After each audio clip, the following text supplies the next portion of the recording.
JBN, we keep you informed. Coming up in the news today, Stonewall by two elderly women landed them in court. 5 years after fire, computers at Taki High School still not replaced. Bartlett claims a last laugh over Mobile welcome sign. Fly Jamaica Airways sends home workers. And a 25-year sentence for serious wounding over $50 cut to 19 years. Please remember to like, subscribe, share, leave us a comment, and click the notification bell to receive our daily news items. Stonewall by two elderly women landed them in court. Two elderly women who hurled stones at each other in February were unable to agree on mediation when they appeared in the Kingston and the St. Andrew Parish Court on Friday.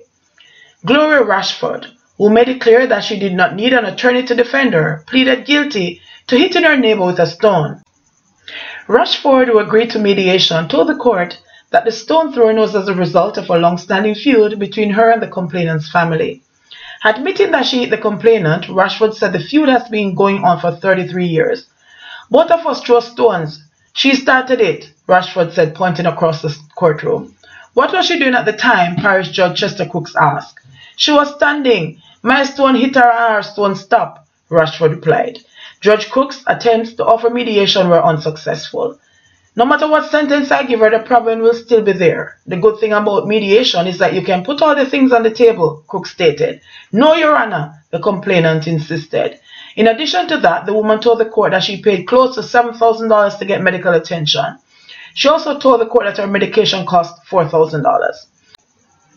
Prior to settling a sentencing date, Crooks told the accused woman that the complainant needed $20,000 to cover her medical expenses as well as pain and suffering. Rashford, who only had $15,000, paid over the money in court. She is expected to return to court on April 4 to pay the balance. 5 years after fire, computers at Taki High School still not replaced. 5 years after a fire destroyed a section of the Taki High School in Gale St. Mary, the school is still not back to the condition it was in before the blaze took place, according to Principal Errol Basco. No, we're not back where we were. We're getting there though, slowly but surely, Basco responded when asked. We're still short of a number of computers that were destroyed. We haven't gotten back those yet. So I'd want to say that we're probably 70% of where we were then, he explained. In the early hours of May 5, 2014, thieves broke into the school and set fire to the institution's administrative block, which housed the principal's office, staff room, records office, book room, bathroom, and several other facilities, leaving losses valued at more than $45 million and forcing the displacement of students. The fire damaged several vital pieces of equipment, including computers and even a surveillance system that was installed not long before that, along with appliances such as a stove and refrigerator, among other things. While the damaged sections of the school were rebuilt, the principal was unable to say when and where computers will come from to replace the ones lost in the fire. The donation of a state-of-the-art surveillance system by Moulton's Surveillance and Security Services in early March replaced the system damaged in the fire, which was also a gift from that company. On the brighter side, though, classroom space at the school is not a problem at this time, Basco said. What happened since is that we have moved away the grade 7, so we are operating from 2 campuses now. The grade 7 students are not on the main campus, so that sort of alleviates the classroom space problem, Basco explained. Bartlett claims a last laugh over Mobile welcome sign. Edmund Bartlett is claiming that he has had the last laugh over his critics, as a controversial $17 million welcome to Montego Bay sign just outside the Sangster International Airport in that resort city is now a major tourist attraction. I have gotten messages from a number of visitors saying, they beat you up, but it's the nicest place that we've seen, and Montego Bay now looks good, he claimed at the glitzy Tourism Service Excellent Service Awards 2018, referred to as the Oscars of Tourism, held at the Montego Bay Convention Center on Saturday night. Pointing out that the private sector had contributed $5 million to the construction, Bartlett, the tourism minister, reiterated that the sign would cost taxpayers $10 million. Following sharp public criticisms after the minister announced the project last November, Bartlett ordered Permanent Secretary Jennifer Griffith to conduct a full review of the costs associated with the project. In December, the tourism minister reported that quantity surveying firm Davidson and Hanna had given the tourism product development company's bill of quantities the thumbs up, saying based on its market survey, the $17 million price tag was in fact underpriced for the scope of the project. On Saturday, Bartlett described the sign as an iconic attraction. Those who think it was a scandal, I say to them, the real scandal is the beauty that there is and the shame that those who might have expressed otherwise when Jamaica needs something as beautiful as that, he said. I'm excited about it because it's putting Montego Bay in line with all the centers of tourism across the world. I see more tourists taking pictures there these days. They send the videos to me and I see that it is only going to get better and better as we continue to build, Bartlett added. Fly Jamaica Airways sends home workers.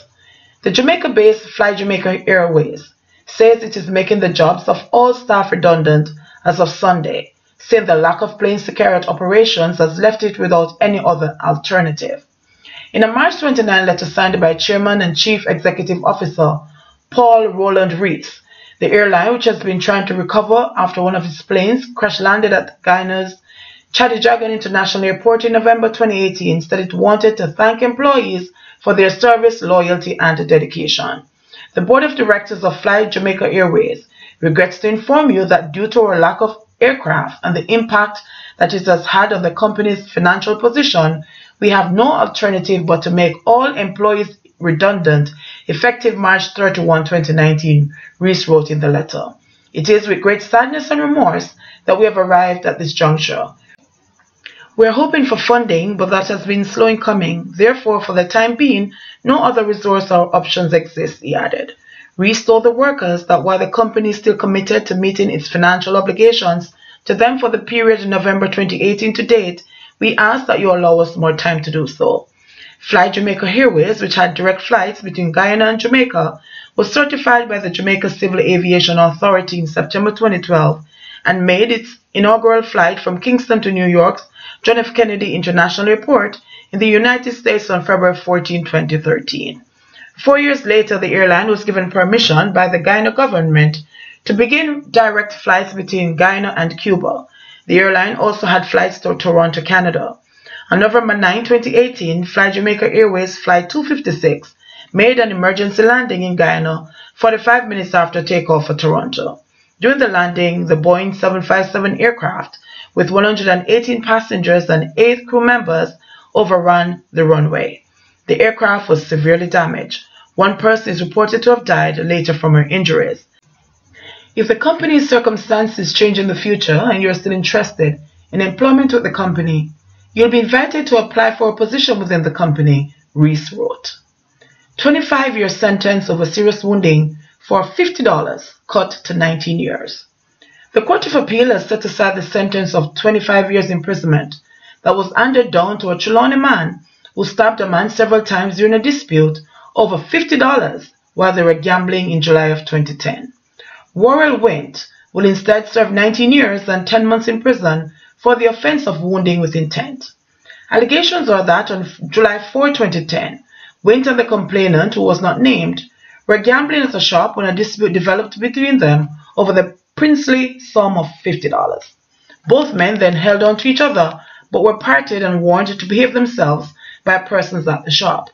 However, the dispute again escalated, with Wint hitting the complainant in the head, resulting in the complainant falling to the ground.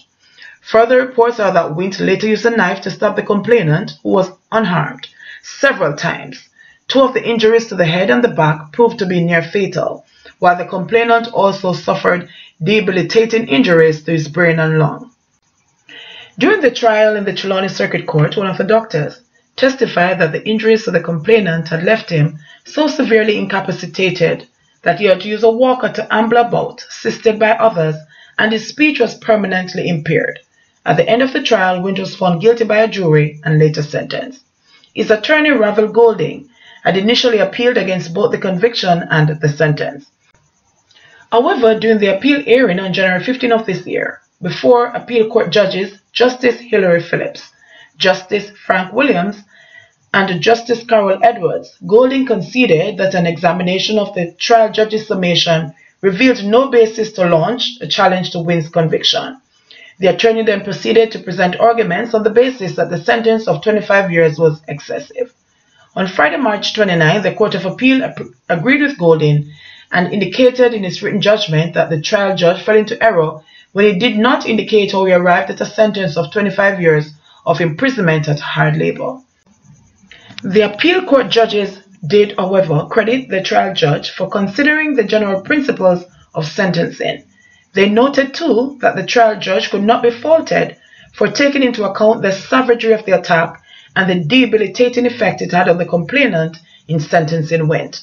The appeal court judges ruled that a sentence of 19 years and 10 months imprisonment was a more appropriate sentence for the convict and ordered it to commence from March 6, 2014, when Wint was initially convicted for the offense.